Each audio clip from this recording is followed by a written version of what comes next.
Welcome everyone to another AZ Ray video. Today is actually a special video. It's a subscriber suggestion, so thank you so much, subscriber. Subscriber chose to get a shout out. So let me get a shout out to Andrea Roher Metcalf 5763. Thank you so much for the amazing suggestion. Due to the connective history of Babygirl and Eyes Wide Shut, this video made sense to talk about cults. Babygirl is actually a reinterpretation from the feminist point of view of Alice from the character Eyes Wide Shut, done by the director Helena Regin, which is the Romy character. So even in the inception, Babygirl is in some ways its own spin-off remake of the Eyes Wide Shut universe. So this video made a lot of sense. But before I get into it, I want to make something abundantly clear. The word cult is a slur. Don't use that word. And I'm going to explain myself by the end of the video so you understand why shouldn't I use cult. And I'm going to break that down in this video. Thank you so much, you guys, for taking the time to check this out. Don't forget to give it a thumbs up and subscribe and leave a comment below. If you agree with me, disagree, let's begin a discourse and just have a great conversation. Let's form a community here of curious people, because I am your local anthropologist, archaeologist, sociological, social science researcher, doing curious videos for curious people like you. Most of the time we end up talking about films, but we can talk about anything you want. Since I have a specialty in culture, I am open to talking about various topics. For today's topic, we're going to get into Eyes Wide Shut. So the way we're going to break this down is, first, we're going to talk about the word cult and why I'm not a fan of that word and why it's a slur. And we're going to get a little bit into the film plot summary. And then two, we're going to get into fantasies and how they play a role, and a little bit on sexual fantasies and whatnot, but they're not what you may perceive or think they are actually. Three is actually going to be abusing power. We're going to talk about that because that's a big theme and arguably in Babygirl as well as Eyes Wide Shut. Four, we're going to do the direct comparisons between Babygirl and Eyes Wide Shut. Five, we're going to talk about cults and fanaticism, and that's going to conclude our point. So let's get into it, guys. We'll have timestamps in the description as we normally do.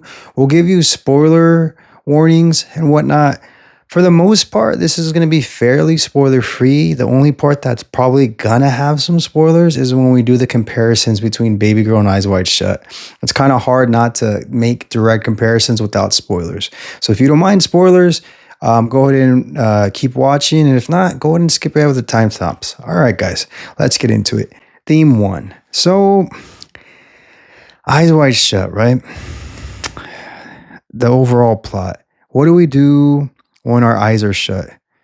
We do all kinds of things. We sleep, we blink, we think, we dream, we fantasize, we imagine how all the different possibilities may happen.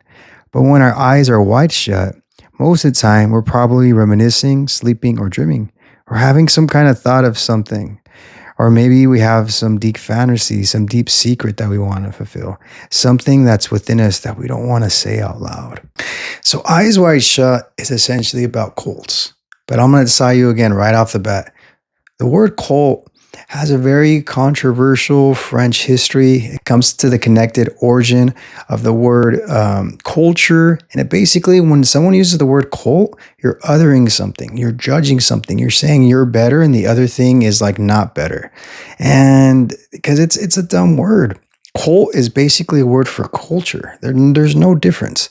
That's why what you would hear when anybody does any kind of research on culture, like, that's a cult. Everything's a cult. Yes, everything's a cult, but that's not true. Everything's a culture. The word cult is actually kind of a slur used to kind of say, like, you guys are weird. You guys are different. You guys are other. That's what I'm telling you guys. Don't use that word cult. I think the real problem, what we call cults, or these culture pockets, or these tribal pockets, or these outsider pockets, it's fanaticism. That's the problem. We're going to dive into it in different layers, but we're going to end it for sure in the conclusion so you guys have an idea. So now that you understand why I don't like the word cult, you have all these complicated natures, right? And the recording of this video is 2025. And the word cult definitely has some kind of baggage, right? You have people involved with things like QAnon, MAGA, extremist religion sectors, You have this reimagining of worldwide politics. You have divisions over things like the Ukraine war, Israeli war, other conflicts all over the place in Somalia, Indonesia. The world is like very upset and disgruntled and binary and divided, and it's creating this like horrible rift. And we are in this interesting time where people are scared and fearful for their futures, and they're going back to religions. And some would argue even cults. Even though, like I've been saying, cult isn't really like a real thing. It's like a slur. It's like don't use it. But you're going into different things and spirituality, tarot cards, you name it. Wiccan culture is coming back. People are getting baptized, or getting confirmations. They're becoming Catholic, Christian, Muslim. They're converting. They want some kind of direction, because whether we realize it or not, all human beings crave structure and direction. And we need some kind of belief, some kind of philosophy. Sometimes our philosophy is our belief. As you know, and as I've said in other videos, I'm a fideist. I separate my philosophy and I separate my beliefs. I can have a healthy mindset by separating them, but some people need to combine them. Everybody's different. And so you need to have those things to navigate in the world. And now let's give you the short version and the short plot summary without any spoilers of Eyes Wide Shut. As I alluded to earlier, Eyes Wide Shut's in the title. The whole film is kind of filmed with Stanley Kubrick's surrealism ideology, and it's filmed in a way for you to confuse the viewer, because you never know what's real and what's reality, what's a dream and what actually happened. But after watching it more than one time, or maybe watching this video before or after you watch it, you'll have a better understanding. The reality is that the film can either completely be interpreted as a dream, or certain sections of it can be interpreted as a dream. But why is it interpreted as a dream? Because it has to do with this interesting, deep-resented, deep-rooted fantasy. Although the roots of this plot and whatnot is arguably controversial, when you look at the hidden meanings and symbols, it gets really darker and darker, but I'm going to talk about that in the spoiler section. To the simplistic version of the plot is that Tom Cruise wants to get his freak on, basically. And he's getting curious. He's getting tempted. But it's strange because he has the perfect life. He has it all. He's an attractive doctor. He's very wealthy. He's very well established in New York City and whatnot. And he's making a lot of money. He's part of this elite special group of people. He has a beautiful wife. And we see it in all kinds of scenes of her showing off her body, even though she's also a mother. And like, he has it all. So why does he want more? That's what the film kind of leads you to go on the journey. Did he want more? Was it all in his head? Did he actually do other things? Did he not? If you've seen the film, you know what I mean. And if you haven't, you'll be like, yeah, it's one of those ambiguous endings. I would argue that it's not ambiguous, but the beauty of film is you can interpret it however you like, and you can completely disagree. But yeah, so that's to kind of give you some understanding and whatnot. So for the next section, we're going to talk about fantasies, because fantasies are a very deep-rooted theme in this film. So fantasies, right? Fantasies in this film are presented with this like euphoric despair.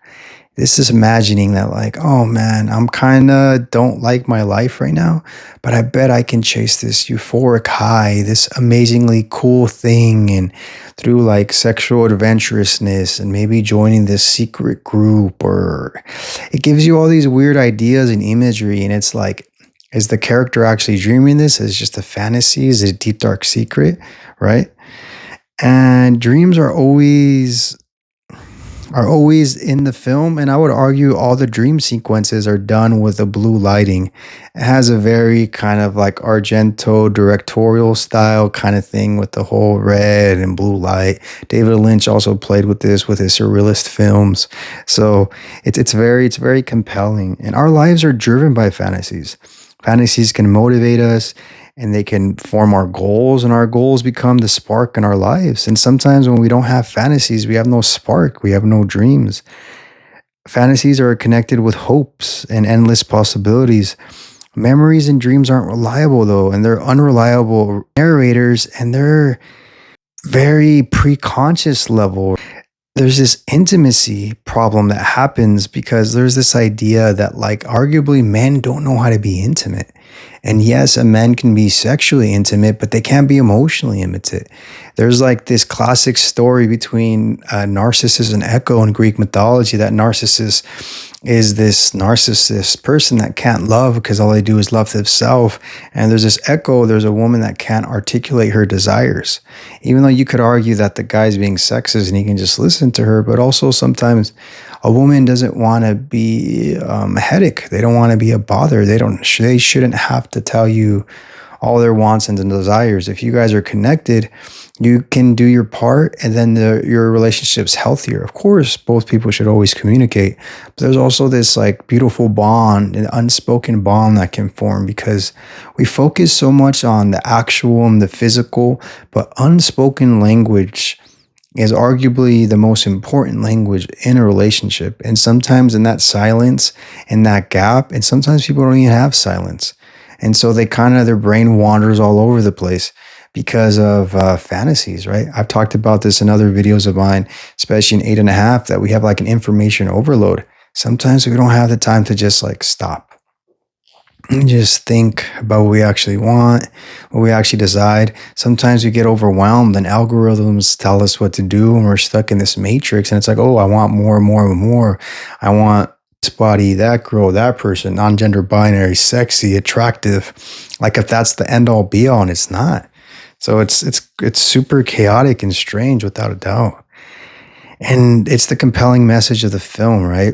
It's like, be careful what you wish for, and is that really what you want? Is that really what you need? It's one of those things that it makes this very compelling. And this film is a turn of the century film. It was like filmed in 1999, right before Y2K. Stanley Kubrick passed away a few days before the premiere.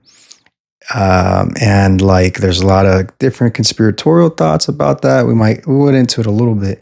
But the point is that this was like his final hurrah, and understand why he's been wanting to do this message. Because I think as a society, as a people, I think sometimes we even misunderstand what sex and fantasy really is. It's not always so literal, and there's like a level of art to it. And there's this form of art that gets formed with couples. And sometimes we lose sight of that. And we get so fixated on these new experiments and experiences and wanting to do all these cool sexual things, but we kind of miss the point and we miss the plot.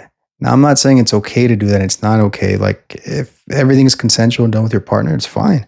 But what I'm trying to articulate is that sometimes you got to just like appreciate what you have, because things are always going to be different with your partner. You're always going to have new journeys and new experiences, because if you're present, everything will be new and beautiful, and you'll have different stages when you guys are young, when you guys are older, and then when you guys are very older.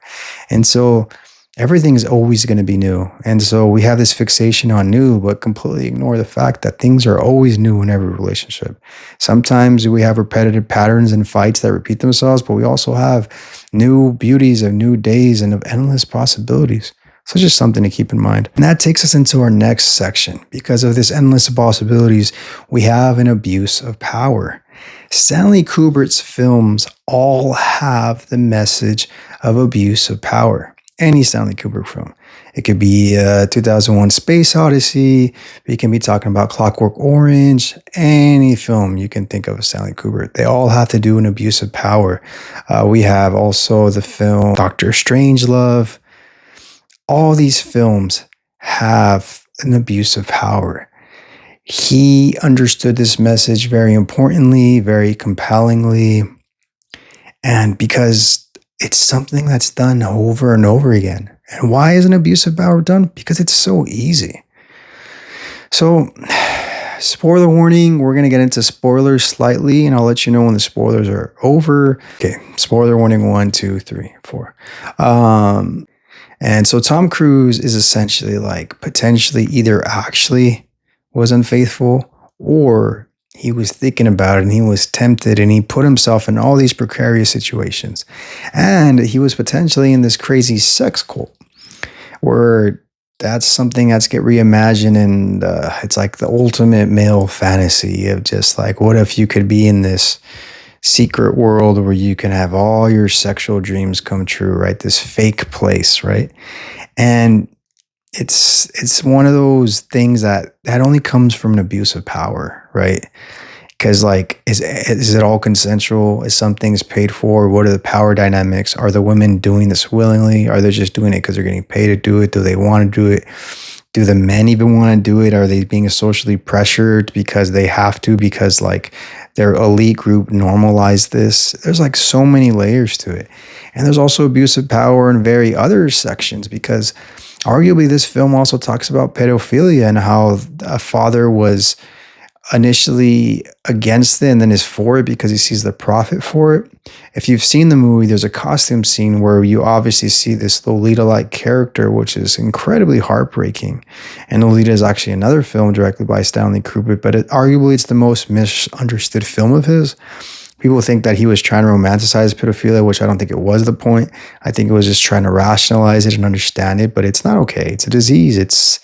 It's not healthy, and it knows this time it's not consensual, but all these things are being normalized now. But he was trying to give voice to this controversial topic that used to be pretty normal and no different to Harold and Maude, which is another film that talks about these similar not black and white, these similar complex themes.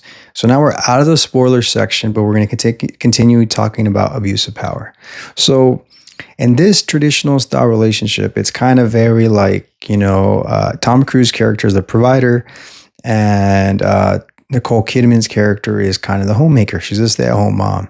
And Tom Cruise can control the complete narrative. He comes home when he wants to, he leaves when he wants to.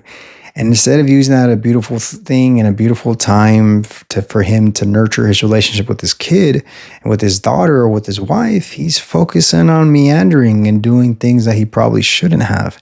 And that's a direct abuse of power. But this culture to abuse power is so normalized.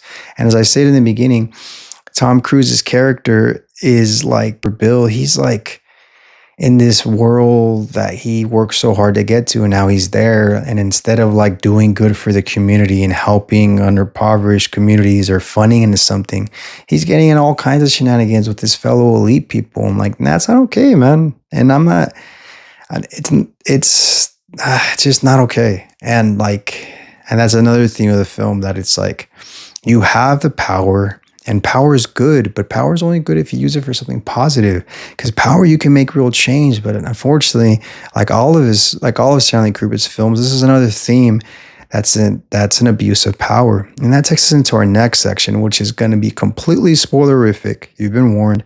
It's going to be the comparisons versus Eyes Wide Shut and Babygirl. So, as stated in the beginning, Babygirl is essentially a reimagining of this movie, and because Eyes Wide Shut is Tom Cruise focused, Babygirl is Nicole Kidman focused. We see the Romy character, aka Alice, in Eyes Wide Shut, and it's very compelling because just right off the bat, just to compare both of them, the Babygirl film is very interesting because I think it tried to do more than it could, but ultimately, compared to most like smutty, romantic, cougar-like films, it's one of the better ones, but I still think it did a lot of things wrong. If you want my complete breakdown, I'll put a link in the description, or you can look through it. I did a video talking about Babygirl, but without going too much into it, the director did a good job of compelling her story, but the way the story ends, it kind of makes the viewer feel like, oh, she got away with cheating and everything's great. Yay, cheating's great. No, the theme is more she became empowered and she found her way. But it was messier to do that. And then in the Eyes Wide Shut, which I would argue is a stronger film, not because it's male perspective, but because the ending was a beautiful resolution of two people realizing that, like, hey, dreams are just dreams, and sure, maybe part of them is true, but let's explore that together. And that's why the final quote of the film was like, let's just F-U-C-K, let's just do it. Let's just fornicate. Let's just have fun. Because that's probably another elephant in the room, that these people clearly haven't done it in a long time, probably because of being busy in their relationship. Because I think we kind of like forget that, because I think that's another theme of this film, and arguably it's the message of the film. The message of this film is that there's no cultivation. There's only greed. There's only desire. There's only want. But you have to cultivate your relationship. And especially if you're a married man and you're a father, you have to cultivate your fatherhood. You have to cultivate your spousal relationship. Your relationship's what you put into it. Because there's a healthy relationship with beliefs, and there's also fanaticism, which we're going to get into in a little bit.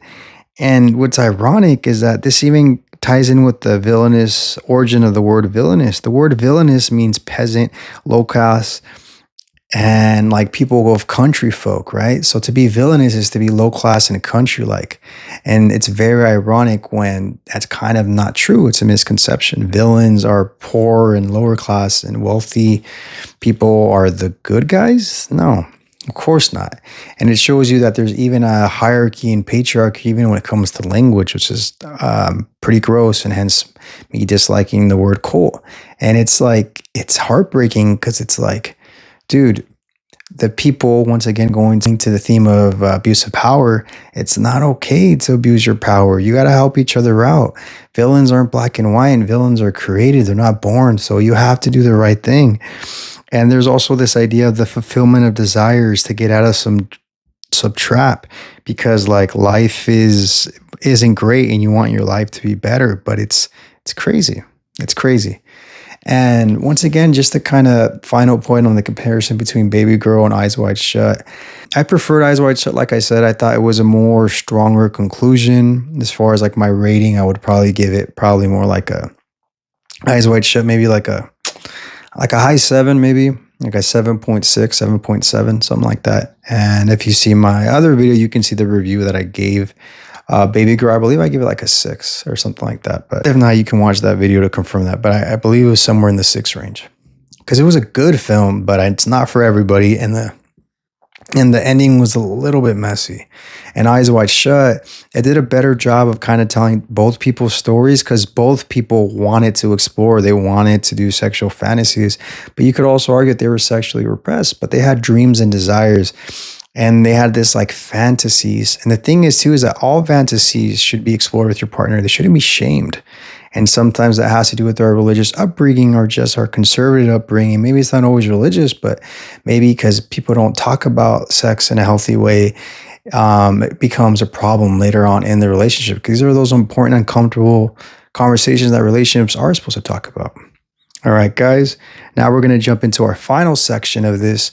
We're going to talk about cults and fanaticism. So once again, I don't like to use the word cults. Let's just use the word fanaticism. So the reason why cults is a slur is I gave you various reasons. One, because they're associated with like these complex, fantastical, fantasy-like regions or things. Like you could argue people that like anime are a cult, people that are into board games like Dungeons and Dragons are a cult, people that are into chess are in a cult. And so it's like everything's a cult. That's why there's no cult, because cult just means culture. The real problem is fanaticism. If you are blinded and you think your way is the only way and you're evangelical about things, you're lost. I'm sorry, but you're lost. If you can't see reason, if you can't see some gross, disastrous things in your life, and you think that that's normal and that's okay, come on, dude. It's crazy, right? It's crazy. Like, we live in these tumultuous, crazy times where people can actually get real, unobjective, unadulterated, honest news, or you can get your news spinned and slurred and like, hey, let's get the left side of you, let's get the right side of you. I'm like, no, let's get impartial side, or look at both sides and make an objective opinion, because no side's right. There's the left story, the right story, and then there's the truth, which is somewhere in the middle. But dude, we're in this crazy time where AI can trick anybody. People are being brainwashed to believe these fanatical, racist, bigot, prejudice ideals, and we act like it's okay, and we act like that's normal, and it's not. Hate is never normalized, and it should never be normalized. What's the point of being humanity and being social if you're going to be unhuman and unsocial? It's not okay. And the problems aren't cults, which I told you I don't like that word. It's fanaticism. If you're going to be so blind because you're right and you're wrong, and you can't even debate or have a discussion and argue with people that disagree with you, then you're the problem. Thank you guys for watching another AZ Ray video. Don't forget to like and subscribe. Please share this to somebody that you know. Let's grow this channel. Let's spread the positive message. I really hope you enjoy this breakdown from Eyes Wide Shut and Colts and a little fusion between Babygirl. I really enjoyed this. Thank you guys for your time. Don't forget to like and subscribe.